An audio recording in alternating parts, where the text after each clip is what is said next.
In this tutorial, I'm going to be going over the RSS widget, specifically the list RSS widget. And what this does is this lets you quickly and easily import an RSS or Atom feed into the page. Now, for those who are not familiar with RSS and Atom feeds, I suggest you look up what they are to learn a bit more about them. But just to summarize, they're basically a type of content feed that is automatically uploaded from a separate website. And unlike, mailing lists and stuff like that, they don't require any personal information to join, and they're very easy to unjoin. You would simply disconnect from the feed. So this is a great way to stay updated on specific subjects or certain content by simply joining those feeds. So in order to join an RSS feed, you have to find the link to that particular feed, and then you would create the widget right here. Once you've created the widget, it's going to ask you for that feed URL. In this particular case, I have the Wall Street Journal, specifically the technology news section of the Wall Street Journal. So you'd simply paste the URL right there, and you determine the type of feed, if it's an RSS or an Atom feed. Those are just slightly different technologies.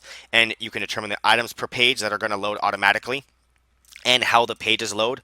So once we save this, you'll see on the right hand side here, it's going to automatically load this news feed. This is talking all about the technology from Wall Street Journal. It's talking about Tesla and Qualcomm and Facebook.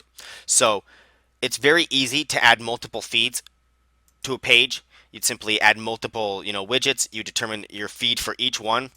You can determine how it's organized and how it looks with the items per page. If you only want a few items per page, you can do less or more items per page, and how those pages load. So this one automatically loads when I scroll down. It said loading and scroll down automatically, or you can determine if you want to actually click the show more button, in which case when I scroll down, I'll have to manually click this show more button before it loads. And you can also determine how it looks in the list style and layout. You should probably be familiar with this already if you've used any lists before. You can determine the columns on mobile versus desktop, as well as whether the text is above, below, or to the left or right of the images, and how the images look, and whether it opens in a page or in a little pop-up modal. And you can even show it as an accordion. And the additional options are just like all the other widgets. You can switch this for mobile or desktop only, or login, and you can set backgrounds, custom widget classes, and different animations as well. So RSS is very easy to use.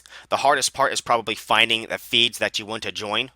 Once you found the feed, you'd simply create the widget, paste the URL right there, and then you'd organize how you want to see it and how it looks on mobile versus desktop.